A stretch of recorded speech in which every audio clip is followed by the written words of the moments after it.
नबी अकरम को जब ये इतला मिली कि इब्राहिम की तबीयत नासाज है, ज्यादा खराब है, आप गए घर में, और जैसे ही घर के अंदर दाखिल होते हैं, मारिया किप्तिया ने इब्राहिम को मोहम्मद रसूलुल्लाह की गोद में डाल दिया। आपने अपने मुबारक हाथों में उस बच्चे को लिया जो आपका बेटा था, मारिया किप्तिया के बदन से पैदा हुआ था। उस बच्चे ने जैसी मोहम्मद की गोद पाई सल्लल्लाहु अलैहि वसल्लम, शायद वो अपने बाप की गोद में ही आना चाहता था और इसी इंतजार में था, और जैसी वो नबी की गोद में आया, उस बच्चे का भी इंतकाल हो गया। 1.5 साल की उम्र में इब्राहिम भी चल बसे। इब्राहिम के इंतकाल के बाद नबी अकरम को इतना दुख हुआ, इतना गम हुआ। गम तो कासिम के इंतकाल पर भी था, गम तो अब्दुल्ला के इंतकाल पर भी था, लेकिन आपने उस गम का इजहार नहीं किया। लेकिन जब आपका ये तीसरा बेटा जो मारिया किप्तिया के पेट से पैदा हुआ, जब इस तीसरे बेटे का इंतकाल हो गया, तो नबी अकरम सल्लल्लाहु अलैहि वसल्लम के आंखों में आंसू आ गए और आपका दिल गमगीन हो गया। उस बच्चे की बॉडी को मारिया किप्तिया के पास रख दिया। आपने उसके बॉडी को जब मारिया किप्तिया के बिस्तर पर रख दिया, तो आपकी आंखों में आंसू थे और दिल गमगीन था। उस वक्त आपने अपने गम का इजहार यूं किया, जिसको इमाम बुखारी ने बुखारी शरीफ के अंदर किताबुल जनाइज के चैप्टर में बयान किया है। ये गम का इजहार अल्लाह के नबी कुछ इस अंदाज से कर रहे हैं, इन्नल ऐन तदमउ वल क़ल्ब यहज़ुन, इन्नल ऐन तदमउ वल क़ल्ब यहज़ुनु वला नक़ूलु इल्ला मा यरज़ा रब्बुना व इन्न बिफ़िराक़िका या इब्राहीम लमहज़ूनून। इब्राहिम, तेरी जुदाई से मेरी आंखें अश्कबार हैं। इन्नल ऐन तदमउ, ऐ मेरे बेटे, तेरी जुदाई से तेरे बाप की आंखें अश्कबार हैं, मेरी आंखों में आंसू हैं, आंखें अश्कबार हैं। वल क़ल्ब यहज़ुन, और दिल गमगीन है, दिल मायूस है, दिल परेशान है।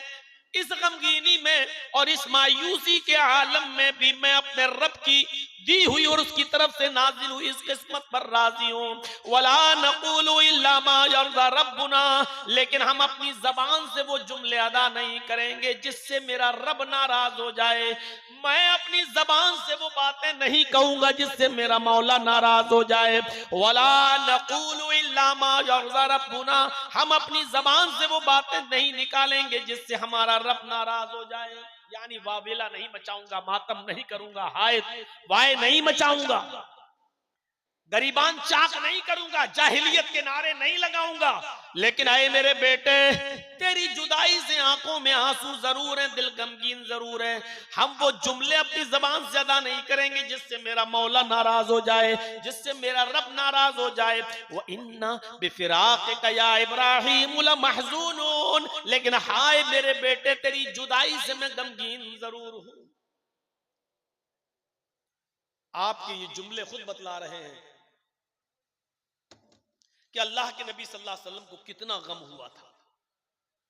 और इसी गम के मौके पर जब आपके आंखों में आंसू हो और आपके पड़ोस में अबू लहब, अबू जहल, आस इब्न वाइल और इन जैसे मुशरिकीन मक्का और काफिरीन जश्न मना रहे हो, खुशियां मना रहे हो, आप भी सोचिए कि अगर आपके घर में किसी अजीज का इंतकाल हो जाए और बगल में जश्न मन रहा हो तो आपके ऊपर कैसे, और वो जश्न भी खुशी में मनाया जा रहा हो, इस खुशी में कि मोहम्मद का बेटा मर गया। सबसे ज्यादा बढ़ चढ़कर आस इब्न वाइल था और अबू लहब। इन लोगों ने ये जुमले अदा करना शुरू किए।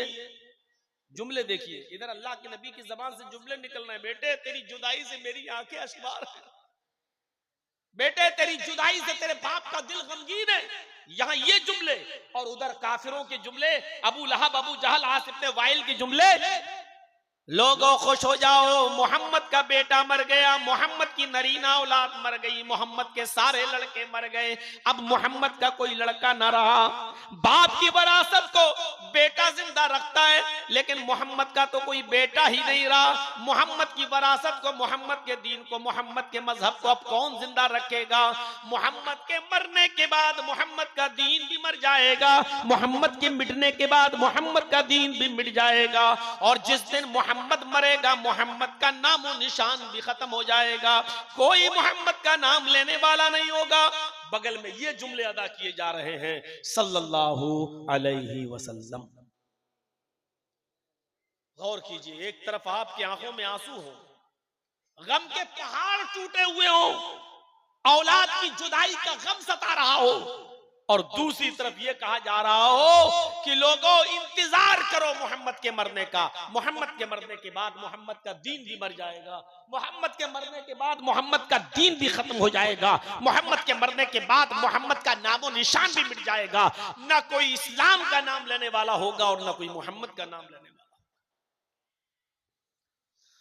जब ये जुमले अल्लाह के नबी के कानों में गए, मोहम्मदुर रसूलुल्लाह के कानों में गए, तो आपने नजरें आसमान की ऊपर डाली, आपकी निगाहें आसमान पर गईं। ये सवालिया नजरें थी, इस्तिफामिया निगाहें थी।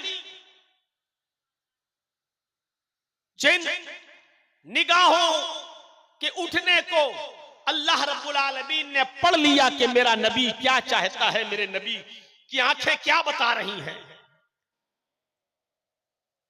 गोया के नबी अकरम ने जब अपनी निगाहें आसमान पर उठाई तो ये सवाल कर रही हो कि इलाहुल आलमीन, क्या मेरे इंतकाल के बाद ये दीन मिट जाएगा? क्या मेरे इंतकाल के बाद ये इस्लाम मर जाएगा जिसको हमारे सहाबा, हमारे चाहने वाले अपनी खून की कुर्बानी देकर जंगों में जिहाद करके शहादत हासिल करके सींच रहे हैं? क्या ये मिट जाएगा? क्या मेरा नामो निशान भी खत्म हो जाएगा? क्या मेरे नाम का जिक्र भी नहीं होगा? आपकी निगाहें आसमान की तरफ उठी हो, गोया की सवाल कर रही हो। उधर अल्लाह रब्बुल आलमीन ने मोहम्मदुर रसूलुल्लाह की निगाहों को पढ़ लिया और फौरन जिब्राइल अमीन को भेजा और कहा, जिब्राइल जाओ मेरे नबी के जख्मी दिल पर मरहम रखो, मेरे नबी जनाबे मोहम्मद रसूलुल्लाह को तसल्ली दो, तशफ़ी दो, उनको सुकून पहुंचाओ। उस वक्त अल्लाह ताला ने कुरान की सूरत नाजिल फरमाई और जिब्राइल अमीन को भेजा कि जाओ और कह दो कि अल्लाह रब्बुल आलमीन आपके नाम को कभी मिटने नहीं देगा, इस इस्लाम को कभी खत्म नहीं होने देगा और आपका नाम कभी मिटेगा नहीं।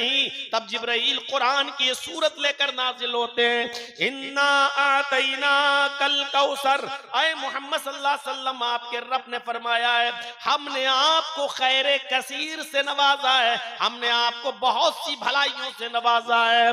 फसल्लि लिरब्बिका वनहर, आप कबीदा खातिर मत होइए, आप मायूस मत होइए, आप परेशान मत होइए।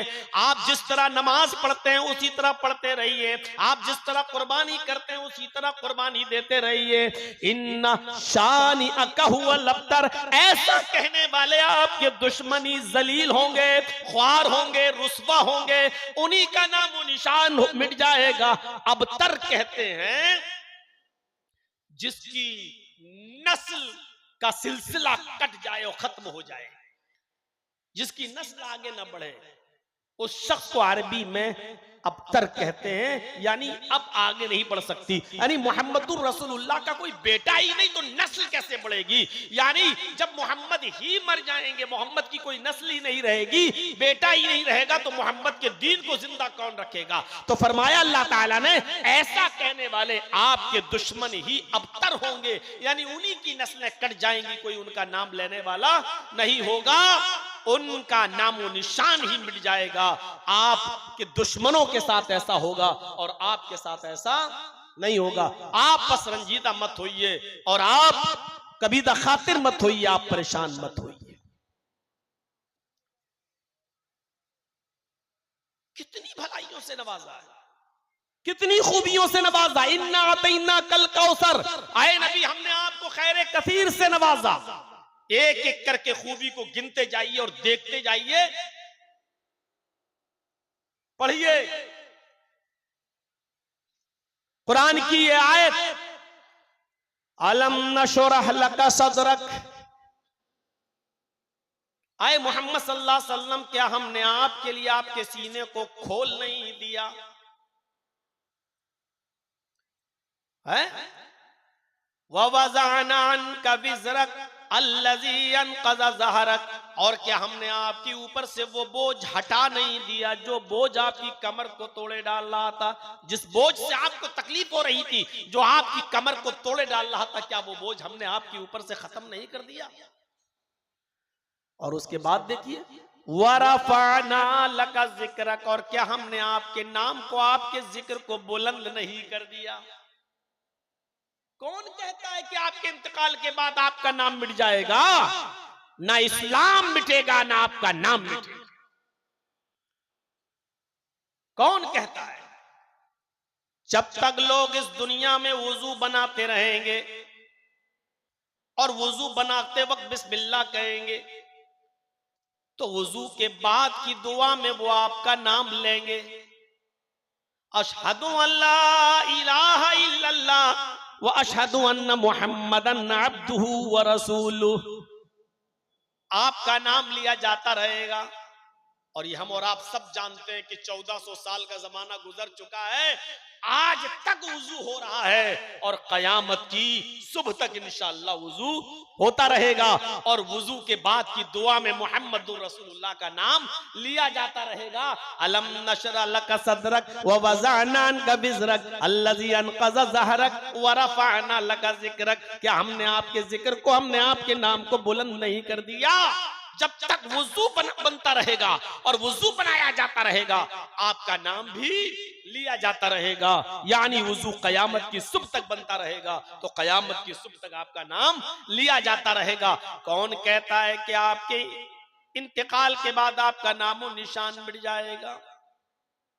मस्जिद की बुलंदी पर खड़े होकर जब मेरा कोई बंदा अजान देगा और अजान के कलमात बुलंद करते हुए जहां मेरी उबूदियत का ऐलान, जहां मेरी माबूदियत का ऐलान करेगा, जहां मुझे अल्लाह मानने का ऐलान करेगा, अशहदु अल्ला इलाहा इल्लल्लाह, जहां वो मेरी वहदानियत का इकरार करेगा, कसम है मुझे अपने इज्जत व जलाल की, उसकी अजान उस वक्त तक मुकम्मल नहीं होगी जब तक कि वो मेरे नाम के बाद आपका नाम न ले ले। अशहदु अन्ना मुहम्मदर रसूलुल्लाह, जब तक वो आपके नाम के, मेरे नाम के बाद आपके नाम का जिक्र न कर दे, उसकी अजान भी मुकम्मल नहीं होगी। कौन कहता है कि आपके इंतकाल के बाद आपका नामो निशान मिट जाएगा? जब तक कायनात के, इस कायनात अर्ज़ी पर मेरा नाम लिया जाता रहेगा, आपका नाम भी लिया जाता रहेगा, और आजान कयामत की सुबह तक होती रहेगी, तो आपका नाम भी कयामत की सुबह तक लिया जाता रहेगा। कौन कहता है कि आपके इंतकाल के बाद आपका नाम मिट जाएगा? अजान ला इलाहा इल्लल्लाह पर खत्म तो हो जाएगी, मेरे नाम पर अजान खत्म तो हो जाएगी, लेकिन अजान के बाद की दुआ में मेरा बंदा आपका नाम लेगा। अल्लाहुम्मा रब्ब हाज़िहि दावति ताम्मा व सलातिल काइमा आति मुहम्मदनिल वसीला वल फजीला। वो अजान के बाद की दुआ पढ़ेगा तो आपका नाम लेगा। अरे मेरे हबीब, कौन कहता है कि आपका नाम व निशान मिट जाएगा? इन्ना आतैना कल कौसर, हमने आपको खैर कसीर से नवाजा है, हमने आपको खूबियों और भलाइयों से नवाजा है। इतनी खूबियां और इतनी भलाइयां हमने आपके झोले में, आपके दामन में डाल दी हैं कि कोई उनको गिन ही नहीं पाएगा। आपका नामो निशान मिट ही नहीं सकता है। कौन कहता जब तक मेरा नाम बाकी रहेगा आपका नाम भी मेरे नाम के साथ चलता रहेगा? मेरे भाइयों, ये अल्लाह रब्बुल आलमीन अपने नबी को इशारा कर रहा है, इन्ना आतैना कल कौसर, हमने आपको खैर कसीर से नवाजा। अजान के बाद की दुआ भी कयामत तक पढ़ी जाती रहेगी, तो नबी का नाम भी लिया जाता रहेगा। चलिए मस्जिद में आ गए, नमाज पढ़िए, अरे मेरे नबी कौन कहता है कि आपका नाम वो निशान मिट जाएगा? जब तक दुनिया में नमाज कायम रहेगी और नमाज पढ़ी जाती रहेगी, आपके नाम का जिक्र भी होता रहेगा।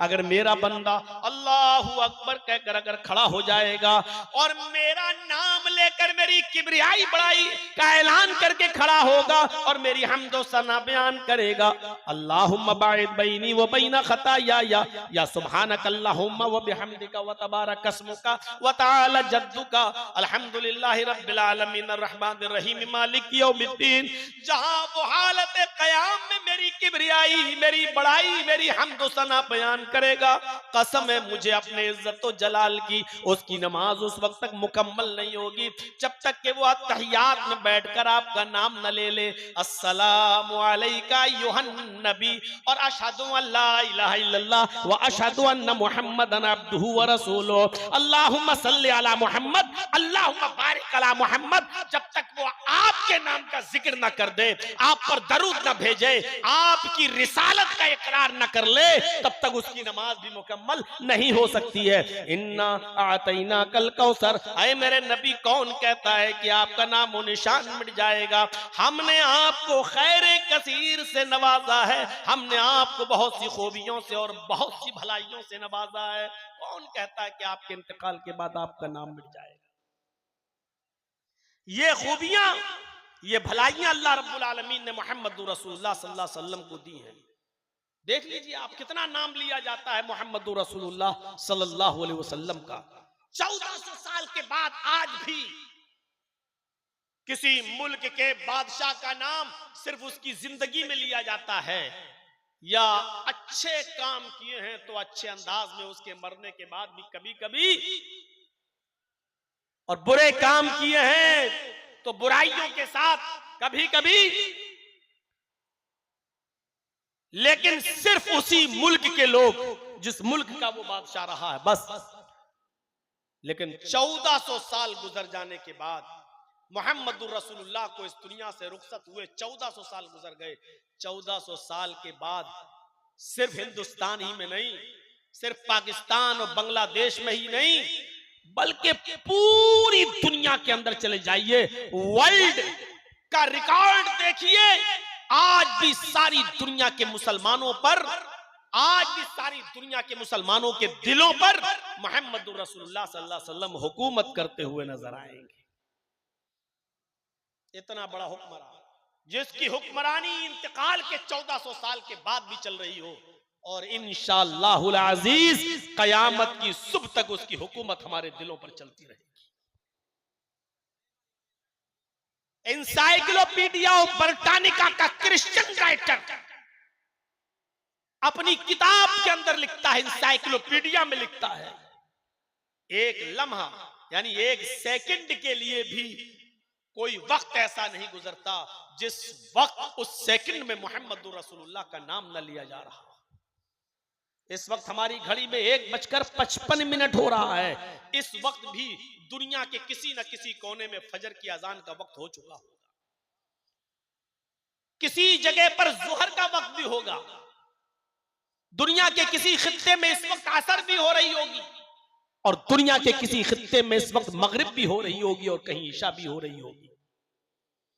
यानी इस वक्त रात के 1:55 पर भी वहां अजानों में नबी अकरम का नाम लिया जा रहा होगा, अशहदु अन्ना मुहम्मदर रसूलुल्लाह। आधे मिनट के बाद फिर कहीं कायम हो रहा होगा, वहां नाम लिया जा रहा होगा, फिर 1 सेकंड के बाद कहीं और नाम अजान हो रही होगी, फिर 1 सेकंड के बाद कहीं और टाइम। एनसाइक्लोपीडिया ब्रिटानिका का क्रिश्चियन राइटर कहता है 1 सेकंड भी ऐसा नहीं जाता कि वो सेकंड खाली हो जिसमें मोहम्मदुर रसूलुल्लाह का नाम न लिया जा रहा हो। वरफाना लका जिक्रक, हमने आपके जिक्र को इतना बुलंद कर दिया है, इतना बुलंद कर दिया है कि 1 सेकंड के लिए भी आपका नाम इस दुनिया में से गायब नहीं होता, आपका नाम खाली नहीं जाता, आपको याद न किया जाता हो, आपको हर वक्त हर सेकंड याद किया जा रहा है, आपका जिक्र बुलंद हो रहा है। आए मोहम्मद सल्लल्लाहु अलैहि वसल्लम, ये काफिरीने मक्का जो कह रहे कहने दो, हमने तो आपके जिक्र को इतना बुलंद कर दिया है कि जो तसव्वुर भी नहीं कर सकता, कोई सोच भी नहीं सकता। ये मकाम ये मर्तबा दिया है अल्लाह तबारक व तआला ने मोहम्मद रसूलुल्लाह को। आइए एक और नाहिए से देखें, अल्लाह ताला ने अपनी नबी जनाब मोहम्मद रसूलुल्लाह की शान में क्या कहा, आपकी पूरी जिंदगी को किस तरीके से हम तमाम मुसलमानों के लिए आइडियल और नमूना बनाते हुए अल्लाह रब्बुल आलमीन ने फरमाया, लक़द कान लकुम फी रसूलिल्लाहि उस्वतुन हसना, तुम्हारे लिए मोहम्मद रसूलुल्लाह सल्लल्लाहु अलैहि वसल्लम की जिंदगी एक बेहतरीन आइडियल है, बेहतरीन नमूना है। अल्लाह ने सिर्फ अपने नबी की जिंदगी को नमूना बनाया है।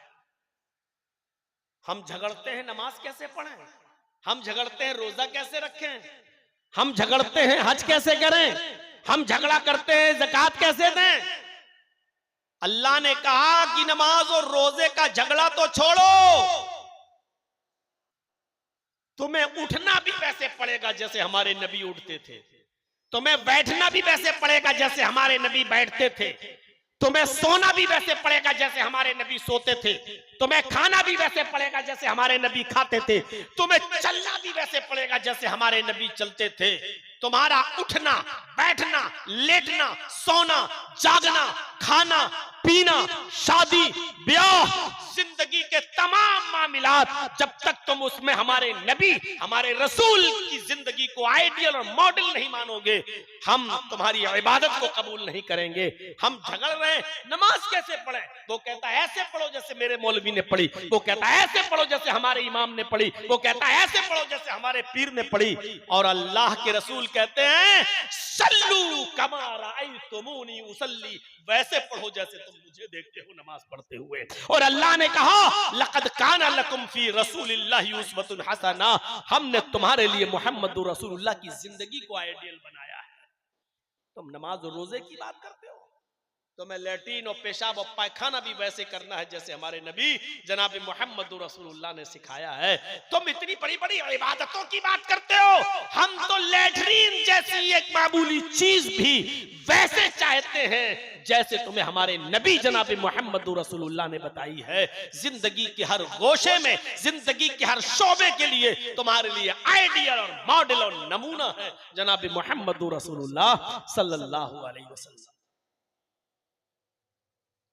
मौलाना साहब बात तो आपकी बहुत सही है, बात तो सही कर रहे हैं, सबके हलक में उतर रही है, लेकिन सुबह उठेंगे फिर कहेंगे ओह कुरान समझना हमारे बस की बात नहीं है, कुरान डायरेक्ट हम कैसे समझ सकते हैं। अल्लाह के बंदो, अगर मुसलमान होकर ऐसे जुमले बोलोगे तो फिर गैर मुस्लिमों को तबलीग कैसे करोगे। तुम तो पैदा ही अपने लिए नहीं दूसरों के लिए हुए थे। कुंतुम खैरा उम्मतिन उखरिजत लिन्नास, अल्लाह ने कहा मोमिनो तुम एक बेहतरीन उम्मत हो क्योंकि तुम्हें दूसरे लोगों के लिए पैदा किया गया है। जो कौम दूसरों की इमामत के लिए पैदा हुई थी, जो कौम दूसरों को दावत और तबलीग के लिए पैदा हुई थी, अफसोस है कि मौलाना जर्जीस को आज अपनी ही कौम के लोगों को समझाना पड़ रहा है और टोपी पहन के बैठे हुए लोगों में तबलीग करना पड़ रही है। जो कौम दूसरों को तबलीग के लिए पैदा हुई थी, जो कौम दूसरों को राह रास्त पे लाने के लिए पैदा हुई थी, दूसरों तक इस्लाम पहुंचाने के लिए पैदा हुई थी, आज इससे बड़े अफसोस की बात क्या होगी कि आज हमें मुसलमानों को समझाना पड़ रहा हो और हमें मुसलमानों में दावत और तबलीग का फरीजा अंजाम देना पड़ रहा हो। भाई ये डिस्टर्ब खत्म हो जाए तो बता दीजिएगा। लोग तुम्हारे हेलीकॉप्टर को देखेंगे और इसको देखेंगे कि तक़रीर सुनेंगे।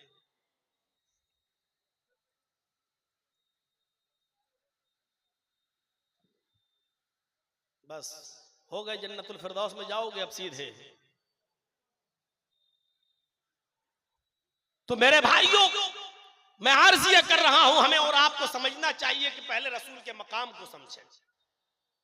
रसूल है कौन, उनकी हैसियत क्या है, क्या ऐसी कोई शख्सियत है जिस पर इत्तेफाक किया जा सके मोहम्मद रसूलुल्लाह को छोड़कर। कोई बात होगी, हमारे चाहने वाले और हमारे मुरीद कहेंगे कि मौलाना जर्जीस की बात मान लो, दूसरे मौलाना के मुरीद कहेंगे नहीं हमारे मौलाना ने सही कहा उसकी बात मान लो। एक कहेगा मेरे बुजुर्ग की बात मानो वो सही, दूसरा कहेगा नहीं मेरे बुजुर्ग की बात मानो वो सही। मेरे भाइयों ये इख्तिलाफ तो रहेगा, तुम्हारे बुजुर्ग को मैं अपना बुजुर्ग नहीं मानता, मेरे बुजुर्ग को आप अपना बुजुर्ग नहीं मानते, तुम्हारे मौलवी की बात मैं नहीं मानता, मेरे मौलवी की बात आप नहीं मानते, ठीक है ये इख्तिलाफ चलेगा, लेकिन फिर फैसला करेगा कौन? कोई एक शख्सियत तो ऐसी होनी चाहिए जिसको आप भी माने, हम भी माने, और जिस पर सब लोग आंख बंद करके फैसला कर लें कि नहीं नहीं इनकी बात मानेंगे, नहीं ये हमारे भी हैं और आपके भी हैं, ये आपके भी बुजुर्ग हैं और हमारे भी बुजुर्ग हैं। मुझे बताओ ऐसी शख्सियत सिवाय मोहम्मद रसूलुल्लाह की कोई है? क्या कोई कह सकता है कि मोहम्मद रसूलुल्लाह तुम्हारे नहीं? नहीं मेरे भाइयों, दुनिया में कोई ऐसा नहीं, ना हनफी, ना मालिकी, ना शाफी, ना मालिकी, ना हम्बली, ना शाफी, ना अहले हदीस, ना बरेलवी, ना शिया, ना सुन्नी, सब लोग इस बात को मानते हैं कि हम मोहम्मद रसूलुल्लाह सल्लल्लाहु अलैहि वसल्लम की बात सराखों पर, उनकी बात को माना जाएगा, वो हमारे भी बुजुर्ग हैं। तो एक शख्सियत, वही तो मैं कह रहा हूं कि पहले इस मकाम को समझो कि बात मानी किसकी जाएगी। तुम बात करते हो नमाज और रोजे कैसे रखे जाओ, पढ़े जाएं। हमने तो उठना बैठना लेटना सोना जागना खाना पीना हंसना खेलना कूदना, यहाँ तक के पेशाब पायखाना शादी और ब्याह, जिंदगी के हर शोबे में हमने तुम्हारे लिए मोहम्मद रसूलुल्लाह सल्लल्लाहु अलैहि वसल्लम को आइडियल बना दिया है। यही वजह है कि अल्लाह के नबी सल्लल्लाहु अलैहि वसल्लम ने फरमाया जब तुम कहीं पेशाब और लेटरिन कज़ाए हाजत की जरूरत पेश आ जाए तो इतनी दूर चले जाया करो कि जहां कोई नजर ना आए, और दरख्तों की आड़ में बैठकर तुम अपनी जरूरत से फारिग हो जाओ।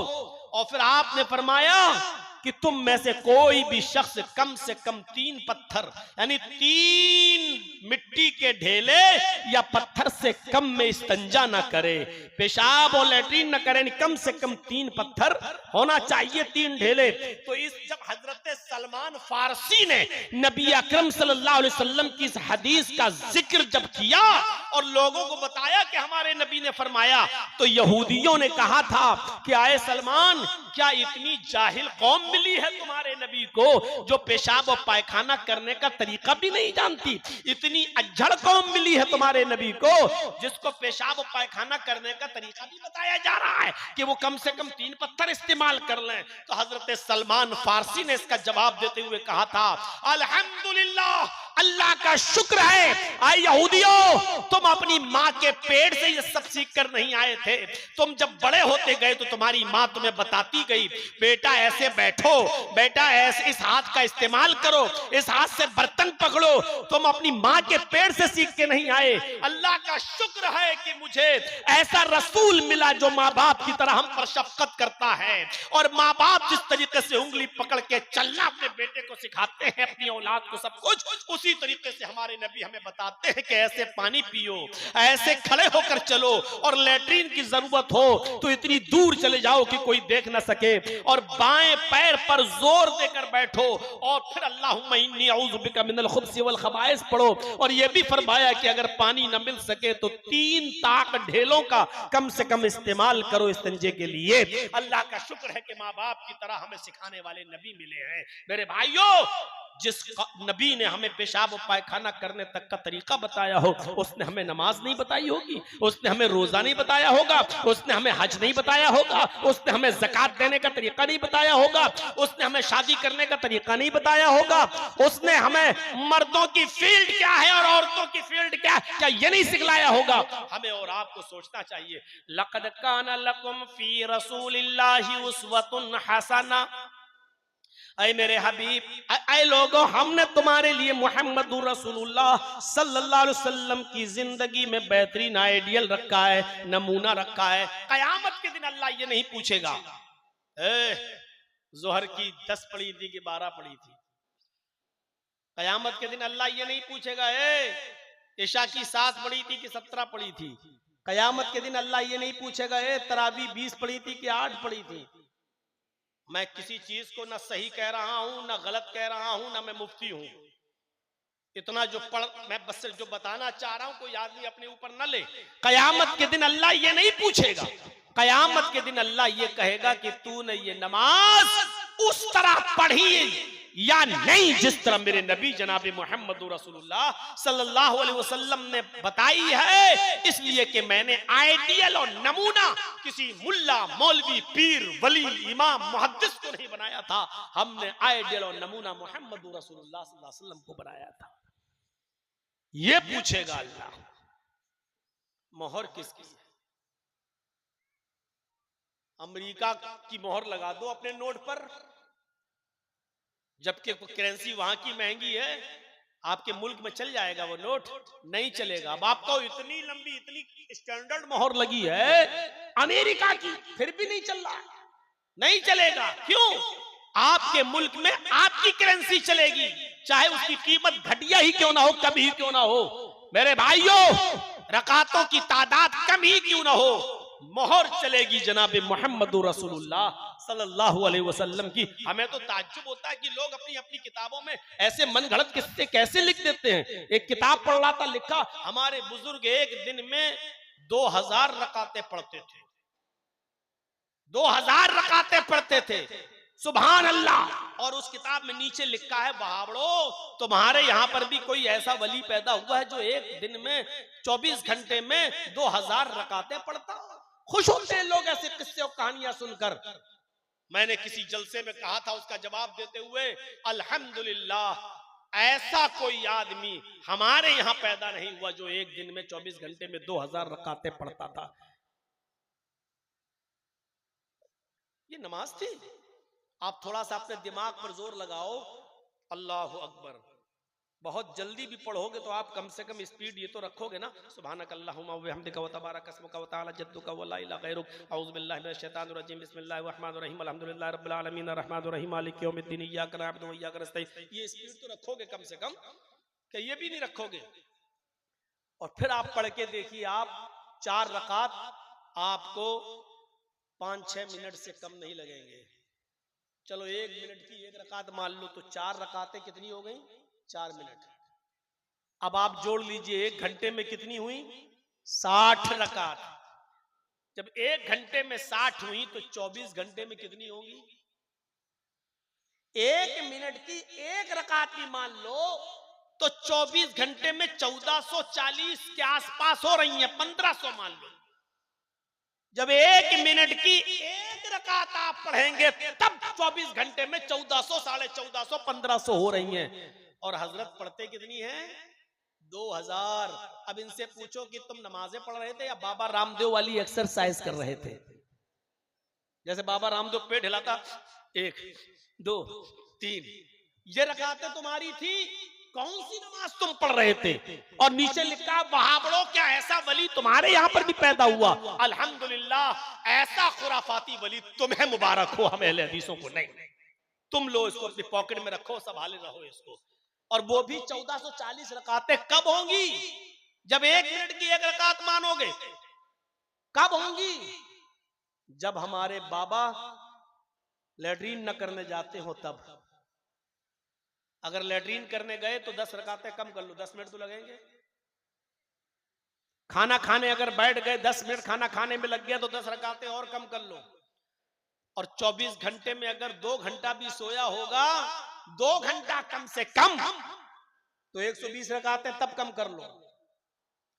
मेरे भाइयों, हर मिनट पर 1 रकात कम करते जाओ तो वो भी नहीं हो रही। 24 घंटे में 1440 रकातें तब होंगी जब पेशाब छोड़ो, लैट्रीन छोड़ो, और जो है सोना छोड़ो, खाना छोड़ो, पीना, सारी चीजें छोड़ो, तब जाकर 1440 रकातें हो रही हैं। मेरे भाइयों, आप अंदाजा लगाइए हम और आपका किन लोगों को फॉलो कर रहे हैं। इसीलिए अल्लाह के नबी जानते थे, अल्लाह ताला के ने जो आपको इल्म दिया था उसके एतबार से, तो आपने फरमाया, सल्लू कमा रायतुमूनी उसल्ली, नमाज वैसे मत पढ़ना जैसे और लोग पढ़ते हो मनमानी, नमाज वैसे पढ़ना जैसे तुम मुझे देखते हो नमाज पढ़ते हुए, जैसे तुम मुझे देखते हो। तो आइडियल और मॉडल कौन है? मोहम्मद रसूलुल्लाह सल्लल्लाहु अलैहि वसल्लम। और कयामत तक रसूल की जिंदगी हमारे लिए आइडियल रहेगी, इसका मतलब यह है कि कयामत तक मोहम्मद रसूलुल्लाह का नाम भी बुलंद रहेगा। आइए एक और आयत पढ़ रहा हूं, देखिए अल्लाह तबारक व तआला ने मोहम्मद रसूलुल्लाह सल्लल्लाहु अलैहि वसल्लम की इत्तिबा करने का हुक्म भी दिया, बल्कि अल्लाह ताला ने नबी की इत्तिबा को अपनी मोहब्बत से जोड़ लिया है। अल्लाह ने डायरेक्ट ये नहीं कहा कि मुझसे मोहब्बत करो, अल्लाह ने कहा अगर मेरी मोहब्बत चाहते हो, अगर तुम ये चाहते हो कि अल्लाह तुमसे मोहब्बत करे, तो तुम्हारे लिए जरूरी है कि तुम मेरे नबी जनाबे मोहम्मद रसूलुल्लाह की इत्तिबा करो। इत्तिबा दलील क्या है? कुल इन कुंतुम तुहिब्बूनल्लाह फत्तबिऊनी युहिब्बुकुमुल्लाह। कुल ऐ नबी फरमा दीजिए, कुल ऐ नबी कह दीजिए, इन कुंतुम तुहिब्बूनल्लाह, अगर तुम अल्लाह से मोहब्बत करना चाहते हो, इन कुंतुम तुहिब्बूनल्लाह, अगर तुम अल्लाह से मोहब्बत करना चाहते हो, फत्तबिऊनी, तो पहले मेरी इत्तिबा करो।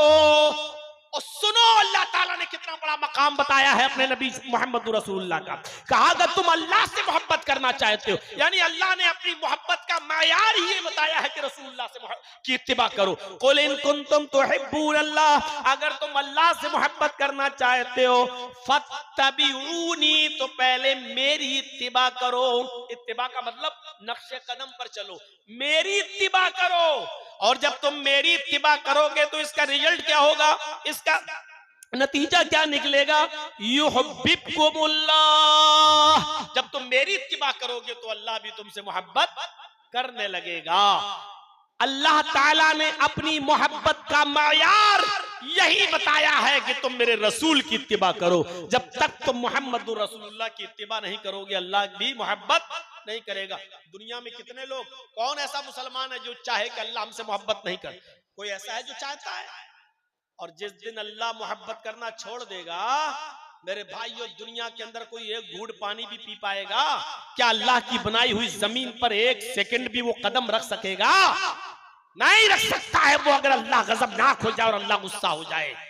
तो अगर चाहते हो कि अल्लाह तुमसे मोहब्बत करे, अगर चाहते हो कि अल्लाह तुमसे मोहब्बत करने लगे, तो उसके लिए जरूरी है कि पहले हम सब जनाब मोहम्मद रसूलुल्लाह की इत्तिबा करें। और क्लियर कर दिया, जब तक तुम रसूल की इत्तिबा नहीं करोगे, मेरे हबीब की इत्तिबा नहीं करोगे, अल्लाह भी तुमसे मोहब्बत नहीं करेगा। अल्लाह के रसूल सल्लल्लाहु अलैहि वसल्लम ने अपनी इताअत को दुखूल जन्नत का सबब बताया। अपनी इताअत को, रसूलुल्लाह की इताअत भी, अभी इत्तिबा हो गई है, अल्लाह ने इत्तिबा बता दी कि इत्तिबा किसकी करना है? रसूलुल्लाह की। और रसूलुल्लाह सल्लल्लाहु अलैहि वसल्लम ने फरमाया कि इताअत मेरी करोगे तो जन्नत में दाखिल होगे। इताअत, जो मैंने कह दिया वो करो, हर हाल में करना है। अगर मिन हैसुर रसूल हमने तुम्हें कुछ दिया है तो उसको लेना है, हर हाल में करना है। अल्लाह के नबी सल्लल्लाहु अलैहि वसल्लम ने फरमाया कि अगर तुम जन्नत में जाना चाहते हो, दुखूल जन्नत चाहते हो, जन्नत में एंट्री चाहते हो, तो पहले मेरी इताअत करो।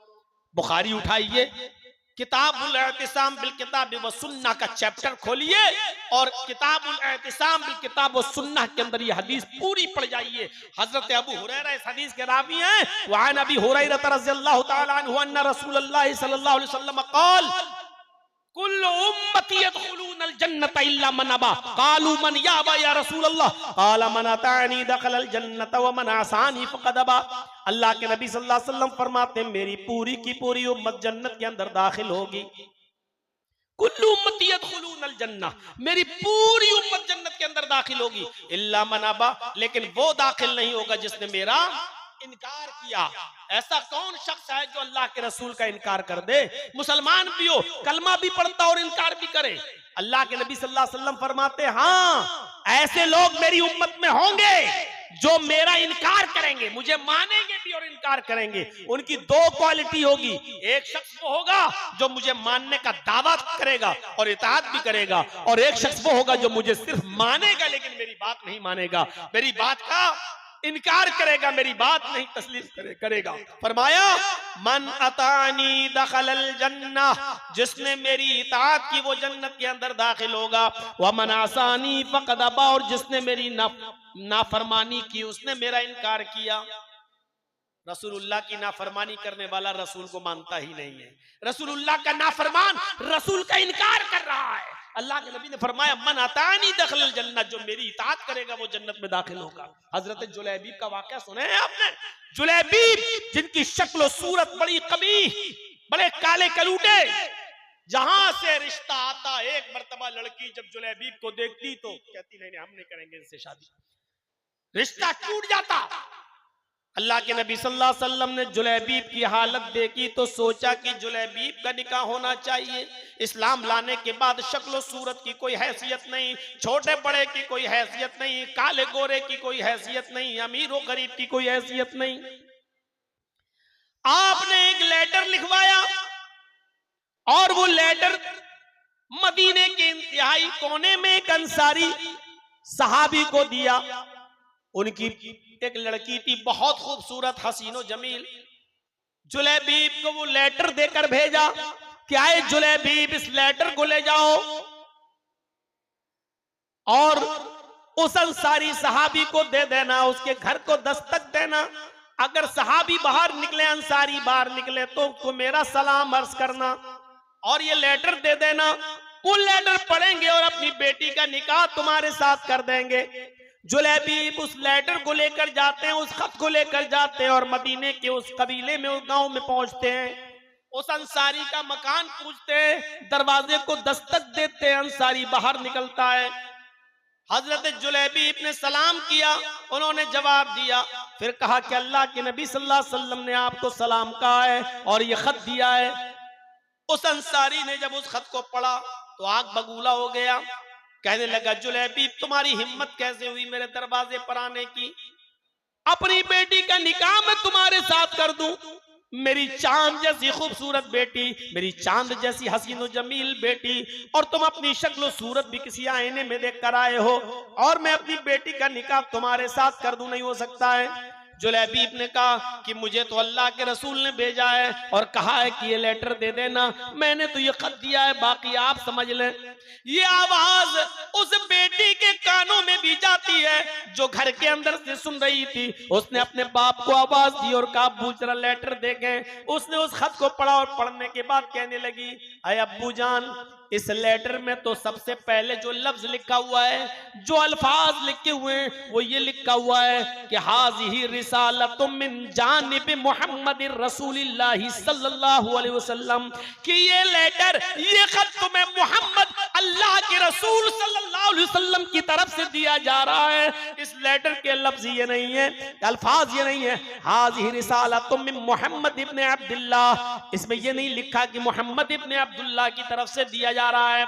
इस लेटर में लिखा है कि ये खत में मोहम्मदुर रसूलुल्लाह, अल्लाह के रसूल की तरफ से दिया जा रहा है। अय अब्बू जान, ये लेटर मोहम्मद इब्न अब्दुल्लाह ने नहीं, मोहम्मदुर रसूलुल्लाह ने दिया है। और रसूलुल्लाह का मतलब ये है कि उनकी हर बात को मानना हमारी जिम्मेदारी है। हाँ, अगर मोहम्मद इब्न अब्दुल्लाह की हैसियत से देते तो हम ठुकरा देते, छोड़ भी देते कि कोई गुनाह नहीं, लेकिन ये तो रसूलुल्लाह लेटर दे रहे हैं। आपकी दो हैसियतें, आपने मोहम्मद रसूलुल्लाह की हैसियत से ये लेटर दिया है। आए अब्बू जान, अगर आप मेरा निकाह जुलैबीब से नहीं करेंगे तो मैं अपने आप को जनाब मोहम्मद रसूलुल्लाह के सामने पेश कर दूंगी और कहूंगी कि मेरी पूरी जिंदगी आप पर निछावर है, आप जो हुक्म देंगे मैं करने के लिए तैयार हूं। आए मेरे अब्बू, इस्लाम लाने के बाद मैं अपनी मर्जी की मालिक तो न रही, इस्लाम लाने के बाद मैं अपने दिल की मालिक तो न रही। इस्लाम लाने का मतलब ये है कि मैंने अपनी लगाम जनाब मोहम्मद रसूलुल्लाह के हाथों में दे दी है। बाप ने जब अपनी बेटी का ये जुमला सुना तो कहने लगा बेटी जरा उसकी शक्ल सूरत तो देख, जरा उसके चेहरे की तरफ तो देख। लड़की ने जो जवाब दिया वो उर्दू के किसी शायर ने नकल कर किया है इस अंदाज में कि जब बाप ने कहा कि बेटी जरा इसकी शक्ल सूरत तो देख, जरा इसके चेहरे पर नजर तो डाल, तो लड़की कहने लगी न आने वाले को देख, न जाने वाले को देख, न आने वाले को देख, न जाने वाले को देख, देखना ही है तो खत के भेजने वाले को देख। माना कि शक्ल है इसकी बदसूरत, माना कि शक्ल है इसकी बदसूरत और जिस्म है इसका मांद, मगर खत का भेजने वाला तो है 14वीं का चांद। गोया कि बेटी ने इस अंदाज में अपने बाप को समझाया और बाप अपनी बेटी को लेकर मुहम्मदुर रसूलुल्लाह के पास आए। पूरा वाक़या ज़ादुल मआद में पढ़ लीजिएगा। अल्लामा इब्न क़य्यिम ने लिखा है कि फिर अल्लाह के रसूल ने उस बेटी का निकाह उस जुलैबीब से कर दिया और जुलैबीब के निकाह के बाद इस लड़की के साथ खैर और बरकत के दरवाजे खुल गए। तो उस जमाने की हमारी बेटियां इस तरीके की हुआ करती थी कि अपने आप को अल्लाह के रसूल सल्लल्लाहु अलैहि वसल्लम के हुक्म के ताबे कर दिया करती थी। इस तरीके की इताअत का जज्बा था। ये हम इताअत करेंगे, ये 250, 300 आदमियों को शादियों में ले जाकर ये बाराती, ये चोरों को डाकुओं को ले जाने वाले ये बेचारे ये चले हैं आज इनको समझाते हुए 25 सालें हो गई हैं, 25 सालें। लेकिन जो पहले था वही अब था, वह जो पहले था। कोई पूछे कि जर्जी साहब आपने सबसे पहली तकरीर कब की, और अब मैंने सबसे पहली तकरीर की थी बंबई के अंदर। उस वक्त मेरी उम्र थी 17 साल 10 महीना। बाल ठाकुरे के खिलाफ।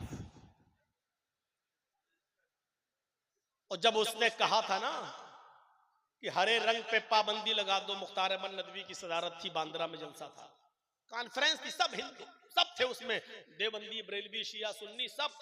तो बाल ठाकुरे ने कुछ कह दिया था कि मोहम्मद अय्याश, मक्कार, ये इस तरीके के जुमले बोले थे उसने कि एक बीवी से पेट नहीं भरा तो 11 बीवी रखता था, और जब मैं देश का प्रधानमंत्री बनूंगा तो हरा रंग बंद कर दूंगा, ये मुसलमानों का रंग है, इस्लामी रंग है, और मैं इस पे पाबंदी लगा दूंगा।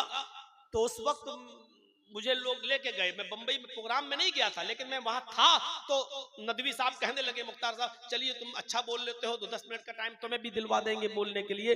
तो मैं गया, लेकिन इत्तेफाक ये था कि उधर भी सबसे बाद में हमको टाइम मिला जैसे आज मिल रहा है। 17 साल 10 महीने का था मैं।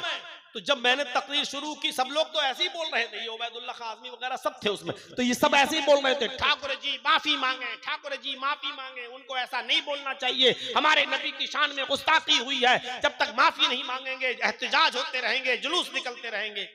अब मेरे अंदर इतनी अकल वकल नहीं थी। 17 साल 10 महीना जब मेरा नंबर आया तो मैंने 8 मिनट का टाइम क्या बोलूंगा मैं, नहमदु व नुसल्ली अला रसूलिल करीम, इसी में 1-2 मिनट निकल गए। अब 6 मिनट की तकरीर में मैंने कहा कि हमारे नबी की तो 11 बीवी थी, जिनका जिक्र 7 तो बीवी थी और 11 और एक मारिया किप्तिया को जोड़ लो जो बांधी थी तो 12।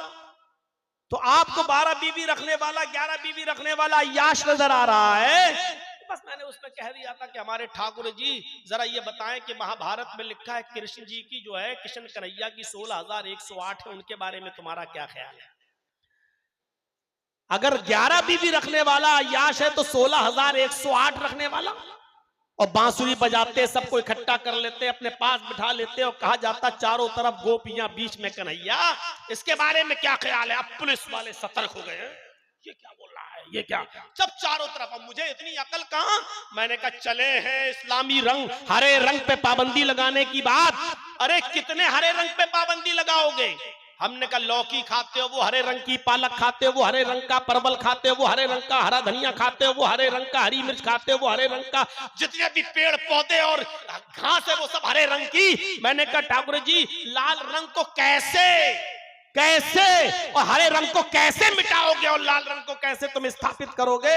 अगर हरे रंग को मिटाओगे तो लौकी खाना छोड़ो, पालक खाना छोड़ो, हरी सब्जी खाना बंद करो, और लाल रंग तो एक ही होता है, या तो टमाटर खाओ या वो खाओ जो हम लोग खाते हैं। बस इतना ही बोला और उसी वक्त पकड़ लिया गया वहीं पर, चलो। और उस वक्त इतना पतला दुबला था कि वो हथकड़ी भी मेरी हाथ से निकल जाती थी, ऐसे वो डालता था वो निकल जाती थी। और 24 घंटे हमको रखा वहां दादर के लॉकअप में, और वो तो फाइनल तो हो रहा था लेकिन बच गया, 2 महीने कम था, नाबालिग निकला, इसलिए हमको जेल तक नहीं पहुंचाया गया।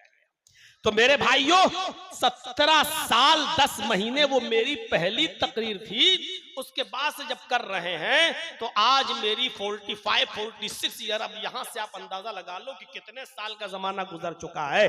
अब 46-45 के बाद अब आप जोड़ लो 18 से इतने सालों से मैं तकरीरें कर रहा हूं। अब कोई आदमी अगर मुझसे पूछे कि जर्जी साहब इतने जलसे आपने किए, इतनी कॉन्फ्रेंस की, कितना फर्क आपको इन जलसों से मिला है और इन इजलास में आपने क्या सीखा और कितना फर्क नजर आया, तो मैं कहूंगा 0। अभी तक कोई फर्क नहीं पड़ा। जो आज से 25-30 साल पहले जो जहेज चलता था, आज भी वही जहेज। 20-25 साल पहले जो बारातियों, चोरों, डकैतों की जो पूरी टीम जाती है लड़की वालों के घर ठूसने के लिए, हम खाने के लिए नहीं बोलेंगे, ठूसने के लिए जाती है, जो पहले था वो आज भी है। मेरे भाइयों, जो पहले साइकिल चलती थी अब मोटरसाइकिल चलने लगी, पहले थोड़ा मोटरसाइकिल चलती थी अब फॉर्च्यूनर 4 व्हीलर चलने लगी, तरक्की और हुई है। अगर कोई नंबर पूछना चाहे कि जर्जी साहब कितना नंबर दोगे, समाज को कितनी इस्लाह हुई, तो मैं कहूंगा 100 में 0। कोई फर्क नहीं पड़ा। बस इतना जरूर कहूंगा कि थोड़ी सी ताजगी आ जाती है, ईमान में थोड़ा सा मिजाज बदल जाता है हमारा और सोचने पर मजबूर हो जाते हैं। लेकिन अभी हैं वही हम जहां पहले थे, कोई फर्क नजर नहीं आया। अभी तकरीर खत्म होगी, अब आप अपने मोहल्ले की मस्जिद देखिएगा कि फजर में कितने नमाजी। अगर मस्जिद रमजान की तरह भर गई तो समझना जलसा आपका कामयाब, और रोजाना जितने आदमी रहते थे उससे भी कम हो जाएं तो समझ लेना कि आप जलसे में खालियात आए और खालियात गए। आपने आंखें फोड़ी हैं, आपको कुछ सवाब नहीं मिलेगा, क्योंकि जलसे जिस मकसद से होते वो मकसद ही पूरा नहीं हो रहा है, तो काहे का सवाब, किस बात की नेकी। अभी फजर की आजान और नमाज मस्जिदें बतला देंगी कि इस जलसे का कितना असर हुआ है, इस इजलास का कितना असर हुआ है। आप देख लीजिएगा, बहुत ज्यादा आपको सोचने की जरूरत नहीं, सिर्फ फजर की नमाज पढ़ने के बाद आप खुद सोच लीजिएगा कि कितना असर हुआ है इस इजलास का। आपकी मस्जिदें बता देंगी, आपके मोहल्ले की मस्जिदें बता देंगी कि इस जलसे का कितना असर हुआ है। मौलाना जो बोल रहे थे वही बोलिए, ऐसे तो फिर कोई आदमी जलसा ही नहीं कराएगा। वो आप सोचिए, आपका काम है। ये इताअत थी, ये इताअत अल्लाह के नबी जनाब मोहम्मद रसूलुल्लाह सल्लल्लाहु अलैहि वसल्लम के जमाने में लड़की कह रही थी मुझे, और वो दौर था, एक औरत आई अल्लाह के नबी के पास, बुखारी पढ़ी है किताबुन निकाह, अल्लाह के रसूल मैं अपने आप को हिबा कर रही हूँ। अल्लाह के नबी ने कहा नहीं। 3 बार उसने कहा, अल्लाह के नबी खामोश रहे। एक सहाबी कहने लगे अल्लाह के रसूल अगर आप निकाह नहीं करना चाहते तो मेरे साथ कर दीजिए ना, मैं करने के लिए तैयार हूँ। अल्लाह के नबी ने उस सहाबी से कहा तुम करोगे? उस औरत से पूछा तुम इसके साथ करोगी? कहने लगी आई तो आपके लिए थी, अगर आप नहीं करना चाहते तो इसके साथ कर दीजिए। आपने फरमाया ठीक है मैं इसके साथ कर देता हूँ तुम्हारा निकाह। आपने उससे पूछा कि हल इंदका शैउन, तुम्हारे पास कोई चीज है, क्या दोगे, यानी मेहर, जहेज नहीं पूछा था लड़की से, औरत से कि कुछ है तेरे पास।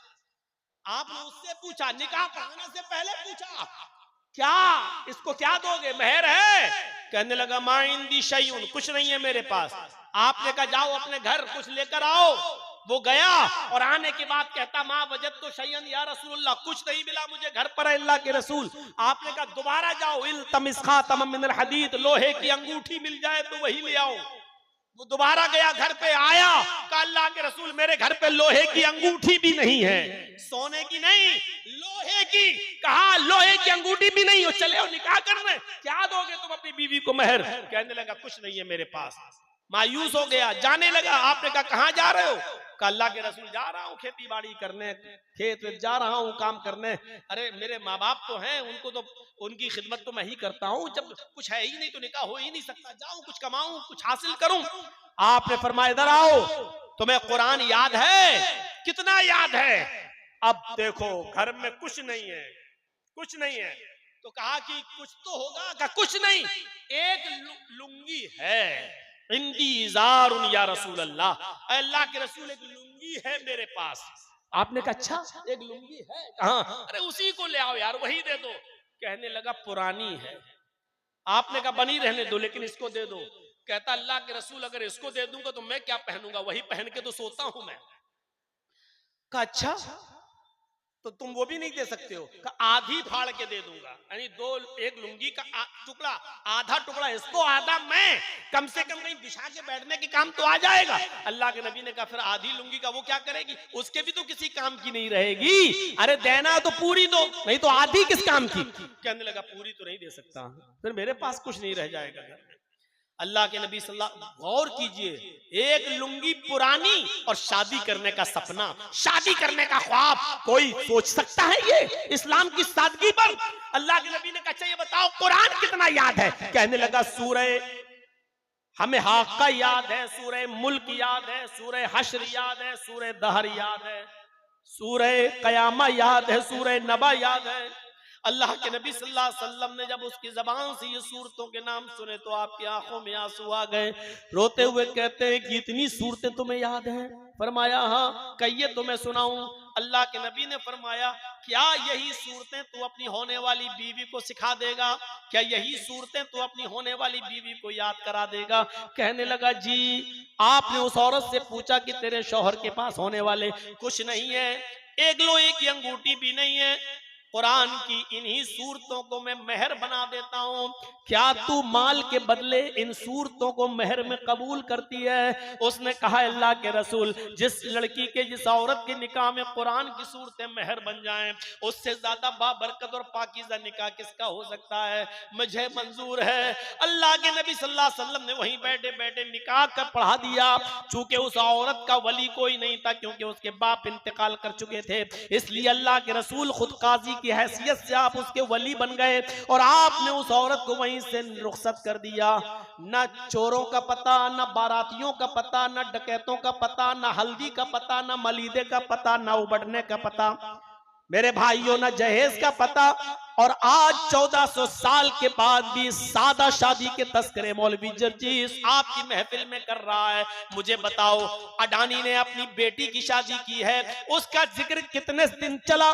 ज्यादा से ज्यादा 1 महीना 2 महीना। उसके बाद आज अडानी के उस शादी को जो उसने अपने बेटे की थी और करोड़ों रुपया, अरबों रुपया खर्च कर दिया, आज उसका जिक्र कोई करने वाला नहीं है। लेकिन इस सादगी के साथ होने वाले निकाह का जिक्र 1400 साल के बाद की महफिल में हो रहा है और कयामत तक होता रहेगा।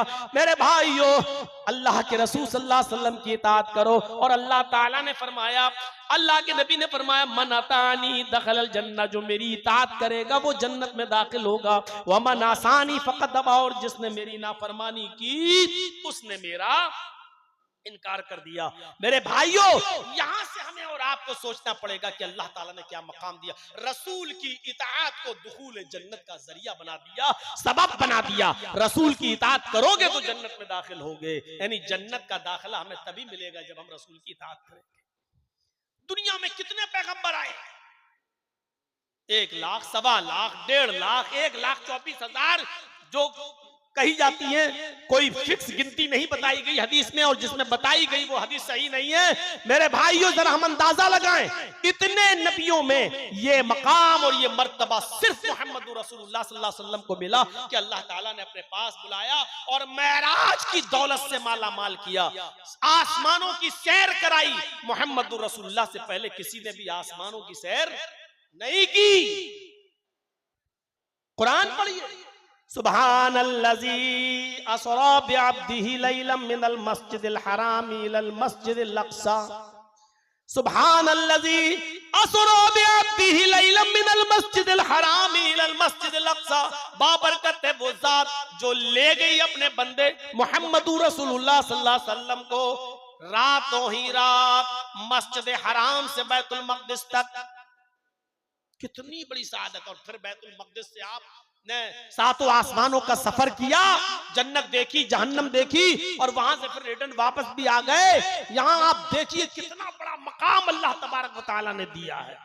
कोई ये ना कहे कि अल्लाह के रसूल गए थे, नहीं, अल्लाह ले गया था। बहुत से लोग कहते हैं ना, तुम तो अपने जैसा इंसान मानते हो, तो अल्लाह के रसूल अगर तुम्हारे जैसे इंसान थे तो वो आसमानों पर गए, तुम क्यों नहीं जाते हो? जाओ, जाकर दिखाओ। मोहम्मद रसूलुल्लाह नहीं गए, ये तुम्हारी भूल है, अल्लाह ले गया।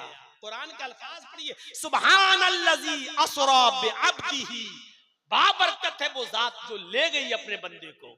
अल्लाह ले गया, और अल्लाह कैसे ले गया, ये सवाल करना कुफ्र है। ये सवाल नहीं कर सकते हो अल्लाह के बारे में कि अल्लाह कैसे ले गया। अगर ये सवाल करोगे अल्लाह कैसे, इसका मतलब यह कि तुम अल्लाह को कमजोर मानते हो। अल्लाह कैसे ले गया इसका मतलब यह कि तुम अल्लाह को कमजोर समझते हो, तुम्हारा अकीदा अल्लाह के बारे में सही नहीं है। सुब्हानल्लज़ी असरा बिअब्दिही लैलन मिनल मस्जिदिल हराम इलल मस्जिदिल अक़सा, बाबरकत है वो जात जो ले गई अपने बंदे को, यानी अल्लाह ले गया। अल्लाह कैसे ले गया हमें नहीं मालूम, हम सिर्फ इतना जानते हैं इन्नल्लाह अला कुल्लि शैइन कदीर, वो हर चीज पर कादिर है।